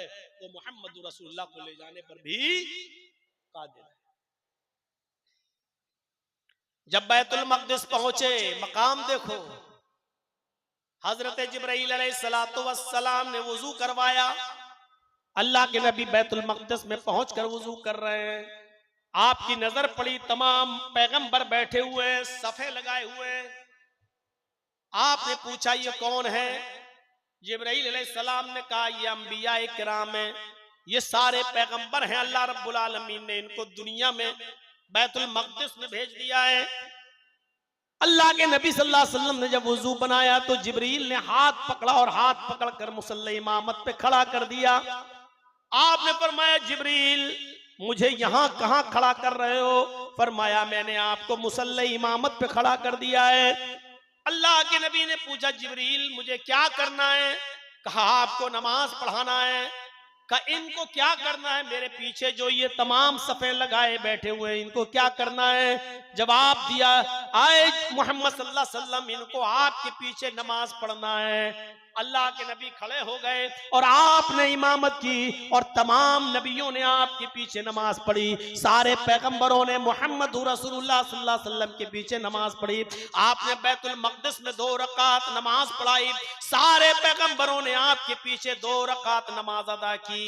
मेरे भाइयों, ये नमाज पढ़ाना मकसद नहीं था और अंबियाए किराम का नबी के पीछे नमाज पढ़ना मकसद नहीं था, बल्कि पूरी दुनिया को ये मैसेज देना था, पूरी दुनिया को ये पैगाम देना था कि लोगों अब किसी पीर पे झगड़ा खड़ा मत करना, किसी इमाम पे झगड़ा खड़ा मत करना। नमाज कैसे पढ़ो, किस इमाम के तरीके पर पढ़ो, किस मौलवी के तरीके पे पढ़ो, किस पीर के तरीके पे पढ़ो, ये झगड़ा खड़ा मत करना।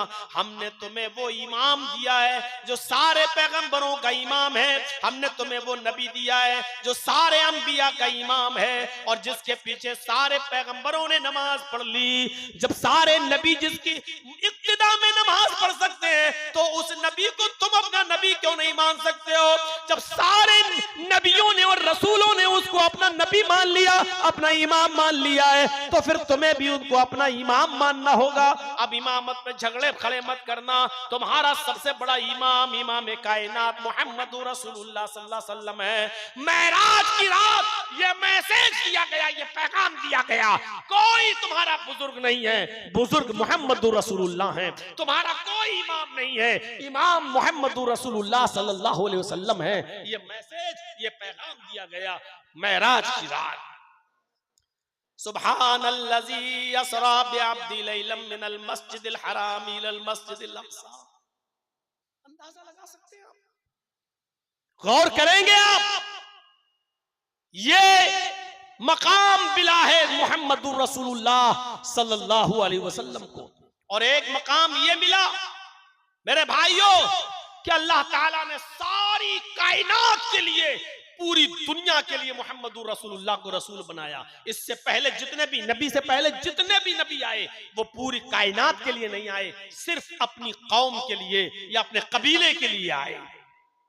और मोहम्मद रसूलुल्लाह को अल्लाह ने क्या मकाम दिया?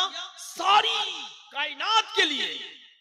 वमा अरसलनाका इल्ला काफ़तन लिन्नासी बशीरन व नज़ीरा।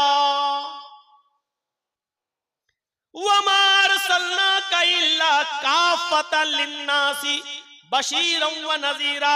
आए मोहम्मद सल्लल्लाहु अलैहि वसल्लम, हमने आपको सारी कायनात के लिए खुशखबरी देने वाला और अल्लाह के अजाब से डराने वाला बनाकर भेजा। इतना बड़ा मकाम सारी कायनात के लिए मोहम्मद को अल्लाह का रसूल, अल्लाह का पैगंबर बनाया गया सल्लल्लाहु अलैहि वसल्लम, खुशखबरी देने वाला और डराने वाला बनाकर भेजा गया है। हजरत ईसा अलैहिस्सलाम ने भी अपनी कौम को यही कहा था। क्या कहा था?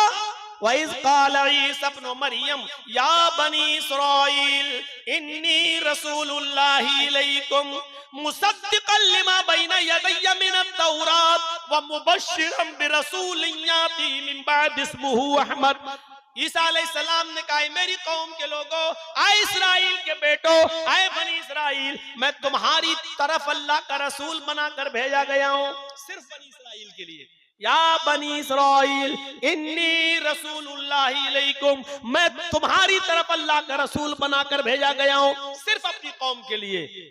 लेकिन मुसद्दिक़न लिमा बैना यदैया मिनत-तौरात, तौरात की तस्दीक करता हूं, मूसा अलैहिस्सलाम को नबी मानता हूं, रसूल मानता हूं, तौरात आसमानी किताब है, इसकी पुष्टि करता हूं, इसकी तस्दीक करता हूं। व मुबश्शिरन बिरसूलिन याती मिन बाद इस्मुहु अहमद, और तुम्हें खुशखबरी सुनाता हूं एक ऐसे रसूल की जो मेरे बाद आएगा, उसका नाम अहमद होगा, उसका नाम अहमद होगा। सबके लिए अल्लाह के नबी सल्लल्लाहु अलैहि वसल्लम ने फरमाया कि मैं तुम सब की तरफ अल्लाह का रसूल बनाकर भेजा गया हूं। मोहम्मद रसूलुल्लाह सबके लिए।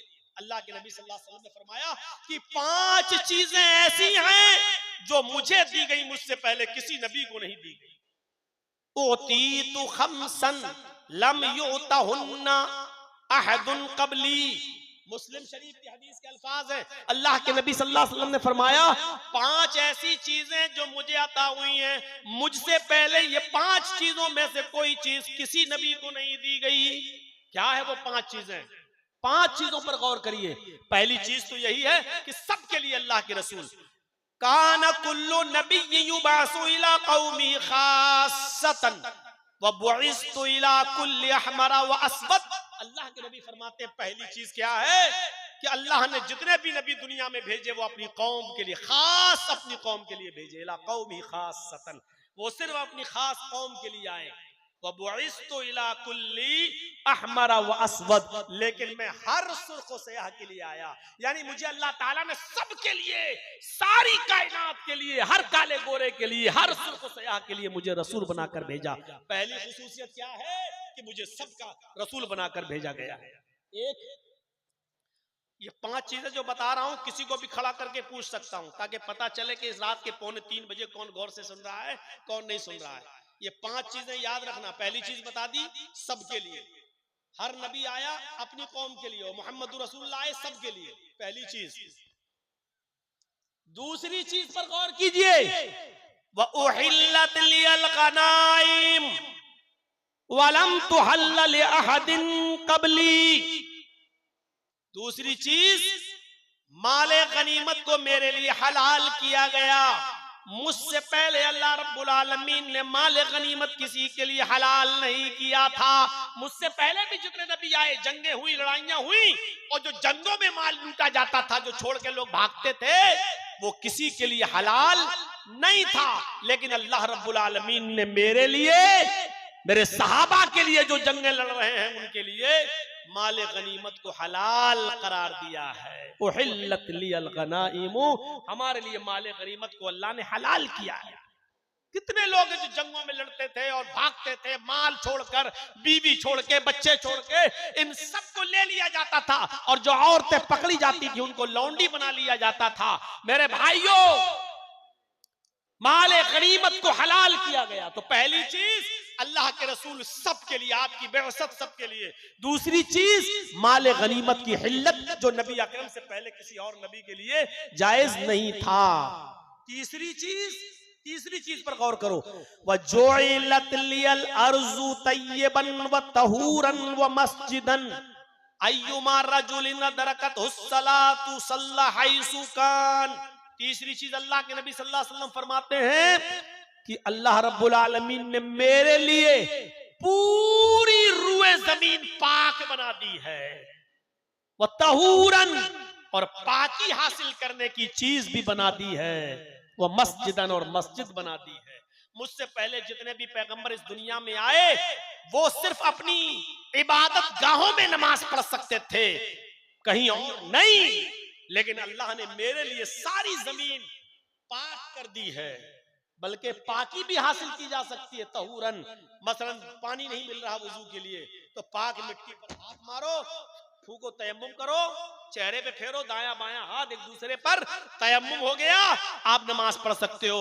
अल्लाह ने मेरे लिए इस जमीन को पाक भी बनाया है और पाकी हासिल करने की चीज भी बनाया है, और मस्जिद भी बनाया है सजदा करने की जगह पे। कोई जरूरी नहीं है मस्जिद बहुत दूर है, अज़ान नमाज का वक्त हो गया, हम कहां जाएं? अय्युमा रजुलिन अदरकतुस्सलातु, कोई भी आदमी अगर उसको नमाज का वक्त पाले, अगर उसको नमाज मिल जाए, नमाज का वक्त उसके पास पहुंच जाए, सल्ला हैसु काना, तो जहां वो है वहां नमाज पढ़ ले, जिस जगह पर मौजूद है वो नमाज पढ़ ले, जिस जगह पर वो है वो नमाज अदा कर ले। ये फजीलत दी है अल्लाह तबारक व तआला ने, जिस जगह पर है नमाज पढ़ ले। शुक्रिया अदा करो, शुक्र मनाओ। हमारी यूपी में नहीं हो, वरना सड़क पर भी नमाज नहीं पढ़ सकते, रोड पर भी नमाज नहीं पढ़ सकते हो। आएंगे कुछ अंधभक्त, डंडे मारेंगे, लाठी मारेंगे, नमाज। और मुसलमानों, इस वक्त बहुत ज्यादा होश के नाखून लेने की जरूरत है, जज्बात में बहने की जरूरत नहीं है। तुम्हारी तरफ से उठने वाला एक कदम भी, एक एक कदम पर नजर रखी जा रही है, एक गलती का इंतजार किया जा रहा है। इस वक्त बहुत अक्ल के नाखून लेने की जरूरत है, बहुत दूरअंदेशी और मसलहत से काम लेने की जरूरत है। याद है एक मर्तबा जंगल में शेर ने भी शिकार किया, भेड़िए ने भी शिकार किया, लोमड़ी ने भी शिकार किया। तीनों की बहुत गहरी दोस्ती थी। भेड़िए ने भी शिकार किया, लोमड़ी ने भी शिकार किया, शेर ने भी शिकार किया। शेर ने गधा मारा, भेड़िए ने बकरी मारी, लोमड़ी ने खरगोश मारा। अब शेर ने भेड़िए को जज बना दिया। शेर कहने लगा, अच्छा बताओ कौन सा जानवर कौन खाएगा, तुम बताओ, चलो फैसला तुम करो। तीनों जानवर मौजूद हैं, हमने गधा मारा, लोमड़ी ने खरगोश मारा, भेड़िए ने बकरी। आए भेड़िए तुम फैसला करो, तुम्हारा फैसला सब मानेंगे। अब भेड़िए ने कहा, साहब ये तो बहुत आसान है, फैसला क्या करना है, गधा आपने मारा है, आप गधा खा लीजिए, मैंने बकरी का शिकार किया, बकरी मैं खा लेता हूं, लोमड़ी ने खरगोश मारा है, लोमड़ी खरगोश खा लेती है, और लोमड़ी छोटी है तो खरगोश में पेट भर जाएगा, मेरे लिए बकरी काफी है, और आप राजा हैं जंगल के, आपके लिए गधा है, आप गधा खाइए। शेर को किससे कह रहा है भेड़िया, फैसला किसके सामने कर रहा है, शेर के सामने। शेर ने कहा, कमीने, आया और कहा ये फैसला करेगा तू, और चबड़ा मारा और चीर दिया उसको अपने नाखूनों से और फाड़ दिया, और भेड़िया भी मर गया।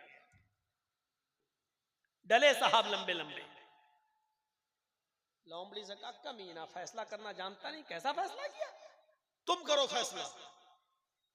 लोमड़ी से कहा, तुम करो, कौन खाएगा। लोमड़ी तो समझ गई। लोमड़ी ने कहा, अरे भाई जंगल के राजा आप हैं, और इसमें फैसला क्या करना है, ये चारों जानवर आपके हैं। सुबह नाश्ते में खरगोश खा लीजिए, जब आपको थोड़ी सी भूख लगे, 12-1 बजे का टाइम हो, दोपहर का टाइम हो, तब आप गधा खा लीजिए, शाम होते होते आप बकरी खा लीजिए, और रात में जब आप सोने के लिए जाएं तो अब तो ये भेड़िया भी है, भेड़िया भी आप खा लीजिए। ये चारों जानवर तो जंगल का राजा नहीं खाएगा तो कौन खाएगा, आपके लिए है, सब आप खाइए, ये सब आपके हैं। शेर ने लोमड़ी की पीठ थपथपाई, वाह वाह वाह, ये है फैसला, इसको कहते हैं फैसला। कमीना मर गया है, फैसला करने चला, बहुत अच्छा फैसला तुमने किया, देख ये चारों जानवर मेरे हैं। चलते हुए उसने लोमड़ी से पूछा, इतना अच्छा फैसला करना तुमने सीखा कहां से। लोमड़ी ने कहा, इसी भेड़िए ने सिखाया है मुझे। लोमड़ी के इसी जवाब पर पूरा मामला छिपा हुआ है। लोमड़ी ने क्या कहा, अरे जंगल के राजा इसी भेड़िए ने सिखाया है। यानी कह गई ये भेड़िए ने ऐसा फैसला न किया होता तो मरता, ये मेरी मजबूरी है, भेड़िए से मैंने बहुत कुछ सीख लिया है, इसलिए सब तुम खाओ। तो मेरे भाइयों, इस वक्त खूनख्वार मैंने सुना तो दिया, लेकिन मेरे खूनख्वार कहने का मकसद कौन है आप अच्छी तरह समझ रहे हैं। मेरे मुंह से नाम मत खिलवाओ, बहुत बार जेल जा चुका हूं, अब नहीं जाना चाह रहा हूं। और इस वक्त बड़ी मसलहत का तकाजा यह है कि लोमड़ी वाली मसलहत हमें और आपको अपनाना है कि सांप भी मर जाए और लाठी भी न टूटे।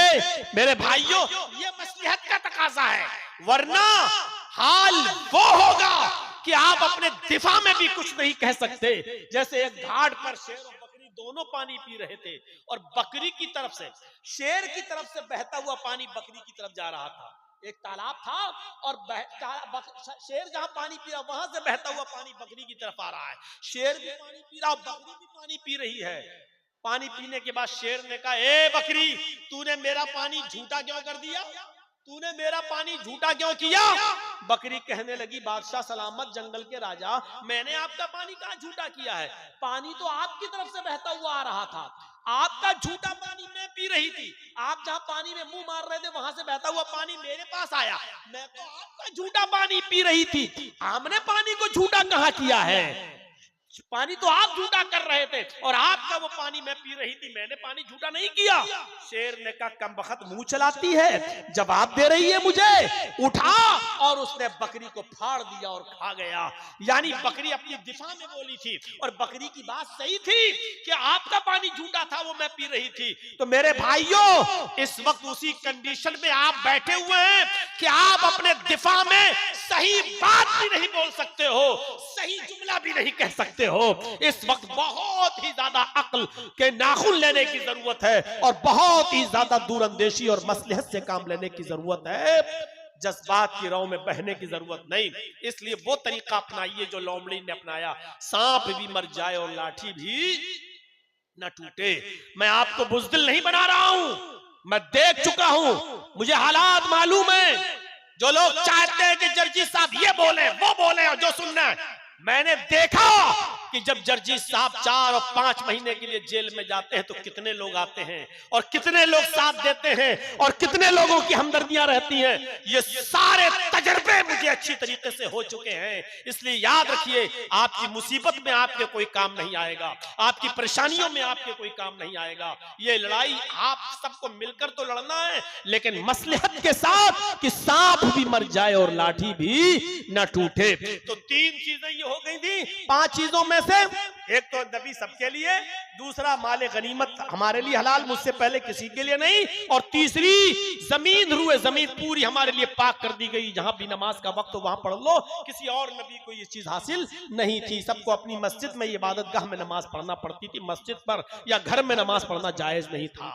चौथी चीज अल्लाह के नबी ने फरमाया, मुझे जो दी गई जो किसी और नबी को नहीं, नुसिरतु बिर्रुअबि बैना यदै मसीरत शहर, मुझे अल्लाह ने इतना रौब दबदबा दिया है कि 1 महीने की दूरी पर मेरा दुश्मन होता है तो मेरी रोब दबदबे से, मेरे हैबत से, मेरे रोब दबदबे से वो डर जाता है, कांप जाता है। अल्लाह ने रोब के जरिए मेरी मदद फरमाई, रोब दबदबा मुझे दिया है। 1 महीने की दूरी पर मेरे दुश्मन के पैर उखड़ जाते हैं, वो सोचता है कि मोहम्मद रसूलुल्लाह से लड़ने जा रहा हूं, तो इतनी दूरी पर होता है कि मेरे और उसके दरमियान 1 महीने की मसाफत, यानी घोड़े पर, ऊंट पर सफर करे तो 1 महीना लग जाए, इतनी दूरी पर मेरा दुश्मन होता है और मुझसे डर जाता है, कांप जाता है, लरस जाता है। तो अल्लाह ने मुझे ये खूबी दी है, मुझे ये खासियत अता फरमाई है, फजीलत दी है कि दुश्मन के दिल पर मेरा रोब दबदबा कायम रहता है 1 महीने की मसाफत पर।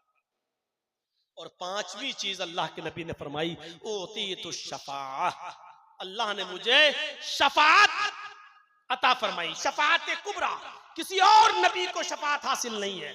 कयामत के दिन लोग सारे नबियों के पास जाएंगे, सब मना कर देंगे, नहीं नहीं नहीं नहीं, मैंने ये किया था, मैंने ये किया था। नूह अलैहिस्सलाम कहेंगे मैं मछली के पेट में चला गया, आदम अलैहिस्सलाम कहेंगे मुझे अल्लाह ने मना किया था इस दरख्त के पास मत जाना, मैं चला गया। कोई कुछ, सब अपनी अपनी प्रॉब्लम बता देंगे।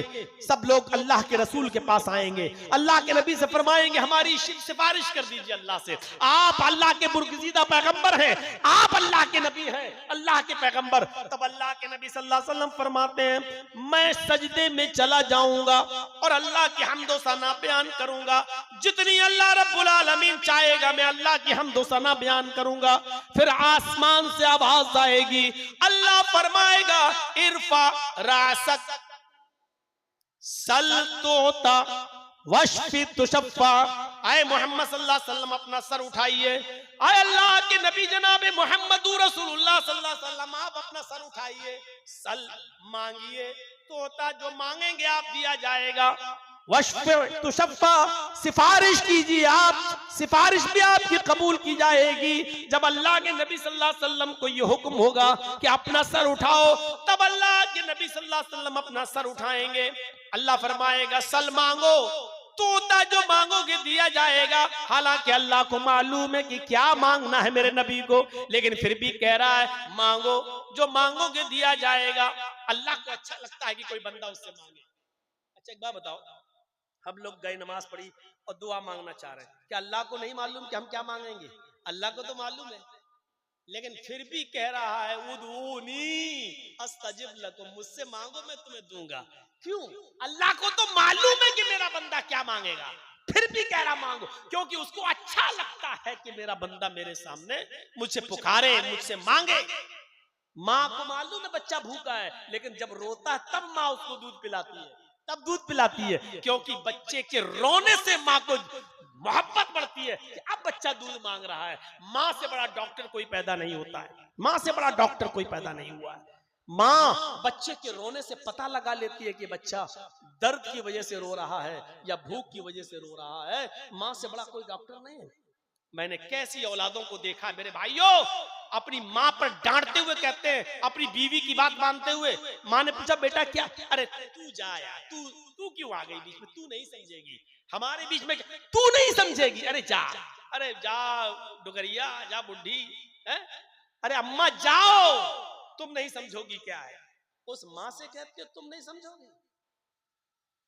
जब तू छोटा था बचपन में बोलना भी नहीं जानता था, जो तेरे रोने की आवाज से पहचान जाती थी कि तू दूध मांग रहा है या तेरे हंसली पसली में दर्द हो रहा है, पेट में दर्द।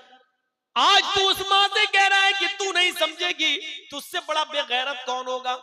मेरे प्यारे साथियों, अल्लाह को मालूम है कि मेरा नबी क्या मांगेगा, लेकिन फिर भी कह रहा है मांगो, जो मांगोगे दिया जाएगा। एक मैसेज ये दिया जा रहा है, क्या लोगों मेरे नबी को भी मांगना पड़ेगा। आए लोगों, दुनिया में कोई मुश्किल कुशा नहीं और हाजत रवा नहीं, दुनिया में भी मेरा नबी मुझसे मांगता था और आखिरत में भी मेरा नबी मुझसे मांगेगा। देने वाला मैं ही हूं, मेरे अलावा अंतुमुल फुकरा, तुम सब फकीर हो, तुम सब फकीर हो। देने वाला मैं, दुनिया में भी सारे नबियों ने मुझसे मांगा। अय्यूब अलैहिस्सलाम ने सेहत मुझसे मांगी, आदम अलैहिस्सलाम जन्नत से निकाले गए, अपने खता की और गलती की माफी। रब्बना ज़लमना अनफुसना व इन लम तग़फिर लना व तरहमना लनकूनन्ना मिनल खासिरीन। ये दुआ मांगकर मुझसे मांगी, ये दुआ मुझसे मांगी। यूनुस अलैहिस्सलाम ने दुनिया में मुझे पुकारा, मछली के पेट में जब चले गए, ला इलाहा इल्ला अंत सुब्हानक इन्नी कुन्तु मिनज़ ज़ालिमीन। नूह अलैहिस्सलाम ने मुझे पुकारा। इब्राहिम अलैहिस्सलाम को जब आग में डाला गया तो कुलना या नारू कूनी बरदन व सलामन अला इब्राहिम, इब्राहिम के लिए आग मैंने ठंडी की। ये सारे नबियों ने दुनिया में मुझे पुकारा और मैंने इनको सुना। खुद मोहम्मद रसूलुल्लाह सल्लल्लाहु अलैहि वसल्लम ने मुझे पुकारा है। जब जंगे बदर में 313 एक तरफ और 1000 से ज्यादा का लश्कर एक तरफ, ये निहत्ते वो हथियारों से लैस, जब ये कंडीशन देखी तो नबी अकरम सजदे में गिर गए और ये दुआ मांगने लगे, अल्लाहुम्मा ला तुहलिक हाज़िल असाबा इन तहलिक हाज़िल असाबत लन तुअबद बअदल यौमि क़त्तु इलाहल आलमीन। आज ये मुट्ठी भर जमात 313 अगर हलाक हो गई, बर्बाद हो गई, रूए जमीन से मिट गई, तो इस जमीन पर कभी कोई अल्लाह अल्लाह कहने वाला ना होगा, कोई तेरा नाम लेने वाला ना होगा, कोई तुझे पुकारने वाला ना होगा, कोई तेरी इबादत करने वाला ना होगा। सारे नबियों ने दुनिया दुनिया में भी मुझे पुकारा और आखिरत में भी मुझे पुकारना है। नबी मोहम्मद रसूलुल्लाह भी मुझसे मांगेंगे, ऐ अल्लाह। तब अल्लाह के नबी दुआ करेंगे और सिफारिश फरमाएंगे कि अल्लाह फला फला को, इन सबको, हमारे भाई मुसलमानों को, मेरी उम्मत को बख्श दे। तब अल्लाह ताला जितने लोगों को चाहेगा नबी की सिफारिश कबूल करके उनको जन्नत का हकदार बना देगा और जन्नत में भेज देगा, जन्नत में दाखिल फरमा देगा। ये मकाम, ये मर्तबा, ये शिफात अल्लाह रब्बुल आलमीन ने मोहम्मद रसूलुल्लाह सल्लल्लाहु अलैहि वसल्लम को अता फरमाई है। मेरे प्यारे साथियों, अज़मत रसूल पर और भी बातें कही जा सकती हैं, लेकिन 3 बज गए हैं। मुझे भी मुजफ्फरपुर की तरफ निकलना है आधे घंटे के अंदर अंदर, तो इसलिए मुझे सिर्फ इतनी सी इल्तिमास के बाद 1:20 में मैं बैठा था और 1 घंटा 40 मिनट के इस खिताब को पर इक्तिफा करता हूं, इस उम्मीद के साथ के मकाम रिसालत को समझेंगे, अज़मत रसूल को समझेंगे और मोहम्मद रसूलुल्लाह को अपना इमाम और अपना पेशवा समझेंगे और हर मामले में नबी की इताअत और नबी की इत्तिबा ही को ओढ़ना और बिछोना समझेंगे। अल्लाह से दुआ करता हूं कि बारे इलाह हमें मोहम्मद रसूलुल्लाह का मुतीअ फरमा बरदार बनने की तौफीक अता फरमा, नबी अकरम सल्लल्लाहु अलैहि वसल्लम की इत्तिबा करने की तौफीक अता फरमा। इलाहुल आलमीन, जब तक तू हमें जिंदा रख, इस्लाम पे जिंदा रखना, और जब हमारा खात्मा हो तो ईमान पर हमारा खात्मा फरमाना। वमा अलैना इल्लल बलागुल मुबीन व आखिरु दअवाना अनिल हम्दुलिल्लाहि रब्बिल आलमीन। अस्सलामु अलैकुम व रहमतुल्लाहि व बरकातुहू। बहुत ही दर्द के साथ एक पैगाम मैं आपको देना चाहता हूं। मुझे बहुत तकलीफ होती है मेरे भाइयों, जब कोई शख्स दौड़ता हुआ और भागता हुआ जब आता है मुसाफे के लिए और साथ में फिर वो सेल्फी लेने की और फोटो लेने की कोशिश करता है। मेरे भाइयों, किसी आलिम की फोटो और सेल्फी लेने से आप जन्नती नहीं हो जाएंगे। आप इस तकलीफ में मत डालिएगा। आपसे गुजारिश है, अगर मुझसे मोहब्बत और उलमा से मोहब्बत है तो उनको अपनी दुआओं में याद रखिए, हम भी दुआओं में याद रखेंगे, लेकिन आप सेल्फी के लिए और मुसाफे के लिए आप नहीं दौड़ेंगे। अल्लाह ताला हम सबको उलमा की इज्जत करने की तौफीक अता फरमाए और एक दूसरे को तकलीफ देने से बचाए। अस्सलामु अलैकुम व रहमतुल्लाहि व बरकातुहू।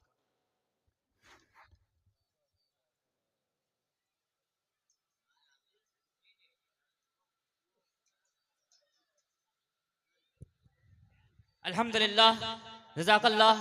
बहुत ही परमज़, दिलों को मोड़ने और बदलने वाली तकरीर, बहुत कुछ जिंदगी में तब्दील करने वाली तकरीर। अब मैं तमाम इस बस्ती में तशरीफ लाए जिले के तुल अर्ज और दही इलाकों से चंपारण और चंपारण के एतराफ के जिलों से तशरीफ लाए तमाम मेहमान का इंतजामिया की जानिब से